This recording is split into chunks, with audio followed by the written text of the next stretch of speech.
नमस्कार सांग मैंने आपण मान के एम एम लाइव चैनल रे स्वागत। आपण माने तो आलू परोटा अनेक रंग बने थे। आज आम बिना अटा जंतुणी एवं बिना आलू को सीझे कि आम आज आलू परोटा बनैबा। वीडियो को fast to last full watch करंतु। आलू नबा 150 ग्राम आलूर चोपा भल भाव काढ़ी थरे धोई नबा। आपण माने आलूर क्वांटिटी आपण को हिसाब रे नै पारिबे। आलू को एबे आमे ग्रेट करनबा जो थरे के मीडियम साइज रो ग्रेट हबो सेथिरे आमे आलू को कोरि नबा।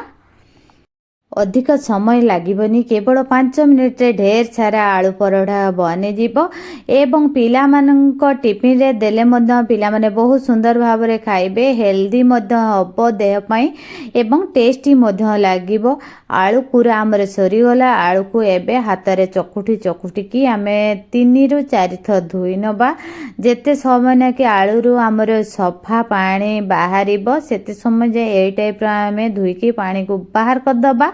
एबे आउ थरे आमे धोई नबा।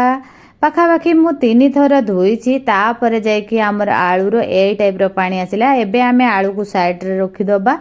एबे आमे 1 कप नॉर्मल अटा नबा। जो अटा रे कि घरे आमे रुटी परोठा बने तो सेई अटा नबा। एबे आमे बेसन 2 चामच ऐड करिबा। आपण माने चाहिले बेसन को ऐड करि पारंती नले स्किप मध्य करि पारंती। एबे आमे स्वाद अनुसार लूण ऐड कर दबा। हळदी गुंड हाफ चामच ऐड कर दबा। Kashmir red chilli powder half चामच ऐड करिबा। जीरा गुंड हाफ चामच ऐड करिबा एवं 1 चिमटा गरम मसला एथिरे ऐड कर दबा। एबे सबुतक मसला एवं अटा को मिक्स कर नबा। जो कप रे कि आमे अटा को मापिकी नेजे सेई कप रे आमे पानी ऐड करिबा। एबे मु 1 कप फुल पानी ऐड करची। देखंतु एतको परिमाण अटा नरम रहिला। एबे आउ 1 कप एथिरे पानी ऐड कर दबा। 1 कप रु आउ अल्प टिके रहि गला पाखापाखि 2 रु 3 चामच हबो। एबे एथिरे आमे आलू को ऐड कर दबा। एई टाइप रो पानी अधिक रखिबानी पूरा सुकिला सुकिला करिकी दबा। आलू परोठा बनेबा बहुत ही सहज एवं सिंपल रेसिपी। आउ जो बड़का पानी थिला ताको मध्य एबे ऐड करके आउ टिके गोड़े नबा। आवश्यक पड़िले आउ पानी आमे ऐड करिबा। एथिरे आमे प्याज फाड़े ऐड करिबा। आपण चाहिले प्याज रसुण को स्किप करके बनै पारिबे तार टेस्ट मध्य बहुत सुंदर आसीबो। एबे एथिरे मु रसुण 5 खोला ताको मध्य छोटे छोटे काटिकी ऐड कर नबा।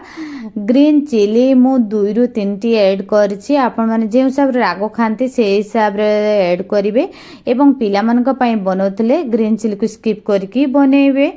एबे मु धनिया पत्र ढेर सारा ऐड कर दबा एवं एबे आउ किछिटा एथिरे आमे पानी को ऐड करिबा। आउ मु हाफ कप पानी नेछि। देखंतु हाफ कप पानी पूरा फुलफिल आमे ऐड कर दबा। पाखापाखि हमर 2 कप आउ हाफ कप आमे पानी ऐड करछे। 1 कप अटा रे भाग माप ठीक रखिबे। प्रथम थरकरे आलू परोठा हमर परफेक्ट बनिबो।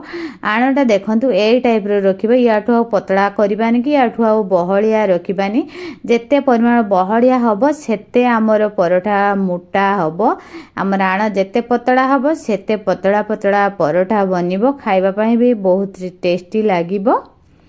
एही परोठा बनेबा पाई मु नॉनस्टिक तावा व्यवहार करिछि। सब बेले नॉनस्टिक तावा व्यवहार करिबा पाई चेष्टा करिवे नहले आमे जो पतला आण करिछे पूरा पूरी लागी जिवो। एथिरे मु 2 रु 3 चामच रिफाइन तेल ऐड कर दबा एवं 4 कोड़े मेले दबा।